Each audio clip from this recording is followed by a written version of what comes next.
All right, so in our daily language review and our daily grammar practice, this topic keeps coming up and it's pronouns, okay? So just to get a better understanding of pronouns, we're going to look at all the different types of pronouns, okay? So first, why do we need pronouns? Well, read this silly little paragraph. When Susie arrived to the party, Susie knew that Susie had made a mistake. Susie saw that Susie did not fit in with Susie's new friend. Susie wondered if Susie should leave or if Susie should just act like it was normal for Susie to be involved in such activities. Well, seeing that it is has Susie repeated and repeated and repeated, that is the point of the pronouns. The point of the pronouns is to make it not as repetitive. So, pronouns make our speech and writing less boring. We do not have to continually repeat our subject, and we can identify our subject in a variety of ways other than just your name. So, pronouns can substitute or take the place of a noun. Pronouns can appear anywhere in the sentence. So, we know what pronouns are. Now we need to look at antecedents. Antecedents is the noun that the pronoun is replacing. So, Abigail lost her notebook at school.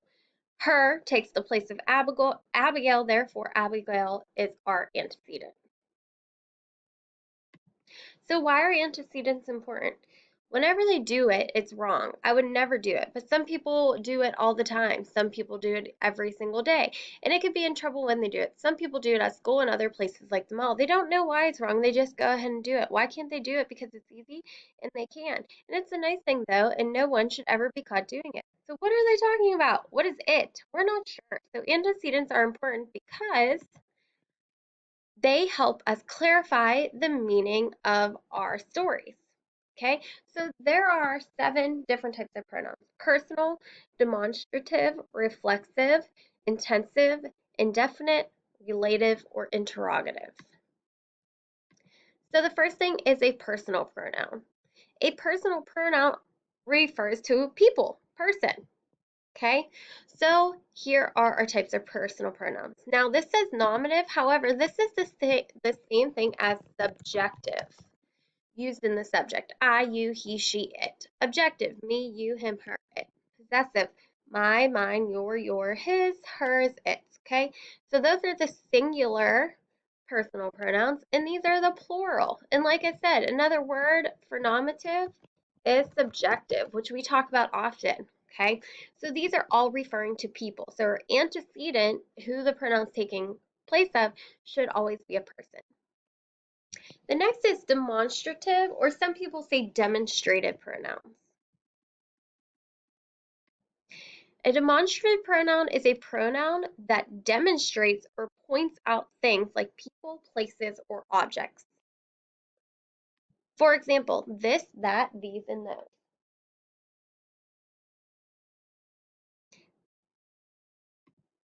This is easy. That was difficult. These are hilarious. Those will not last. Do not put a noun after the demonstrative pronoun. It will then become an adjective, okay? So these are things that, are mostly vague. However, it's pointing to a specific object. So your antecedent should be an object. So the way to remember is demonstrative.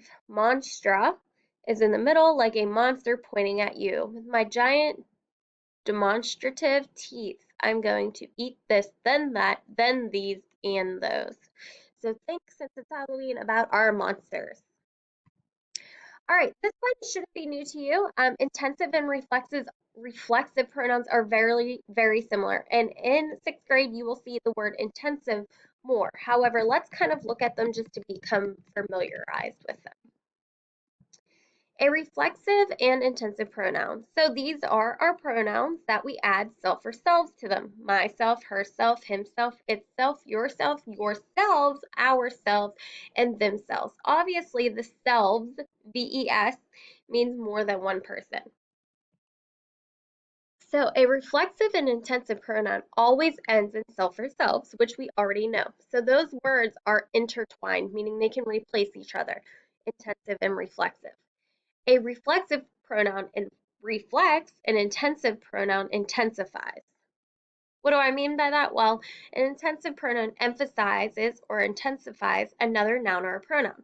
So we do these all the time on our daily warm up. So Amanda made the cake herself. our antecedent, who our pronoun is taking place of, is Amanda, and herself is our pronoun that is intensified. I myself sold 50 tickets. I is our antecedent. Myself, you are I, so that intensifies our subject. So to remember intensive pronouns, think of a very intense elf or elves. Self or elves, see, get it? Haha. Working frantically to get their toys ready for the holidays. So intense elf or elves, intense self or selves. I know, I'm pretty crafty, huh? Reflexive pronouns are pretty similar. However, reflexive pronouns refer to the subject and reflect the action of the verb back to the subject. So it comes after our verb. So John wrote himself a note. Still, our antecedent is John, and it still ends in self and selves. It's just coming after our verb, which is wrote. Same here. Sue gave herself a haircut. Herself is our pronoun, which looks like an intensive pronoun. However, it is coming at the after our verb gave.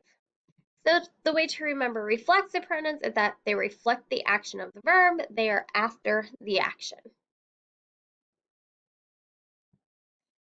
Next one, indefinite pronouns. Indefinites mean not definite or not clear, cloudy, confusing. Indefinite pronouns refer to a person, place, or a thing that is not specifically named. To remember an indefinite pronoun, think of a cloudy day when things are not clear. Here are all the things that are not indefinite pronouns that are not clear. All, another, any, anybody, anyone, anything, both, each, either, everybody, everyone, everything, few, many, more, most, neither, nobody, none, no one, nothing, one, other, several, some, somebody, someone, something. These are all indefinite. They're all cloudy. We're not sure who you're talking about. So nobody did it. Well, who's nobody? We're not sure. All right, and then going to relative or interrogative pronouns. So relative pronouns introduce our subordinate clauses. So these are when you have our complex sentences. An interrogative pronoun introduces a question. The word interrogative means to ask, and we knew that with our type of sentences. So these deal with our pronouns that are in our different types of sentences.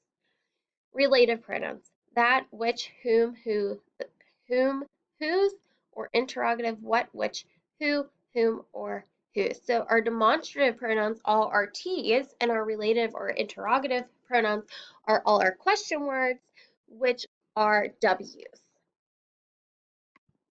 So relative pronoun, the ball that was lost was found. The girl which lives down the street was absent today. The teacher whom my brother had last year is now retired. My family, whose dog ran away, has bought another one. And the student whom you might know was selected for the team. Hey guys, look, these are actually non-restrictive elements added after our subject. So these are our asking and making a sentence, part of a question, or adding information to make it relative to that pronoun, okay? So think about it this way. Your twins, you're a relative guy and interrogative guy. So relative, giving us relevant information, are non-restrictive elements, and an interrogative guy asking our questions.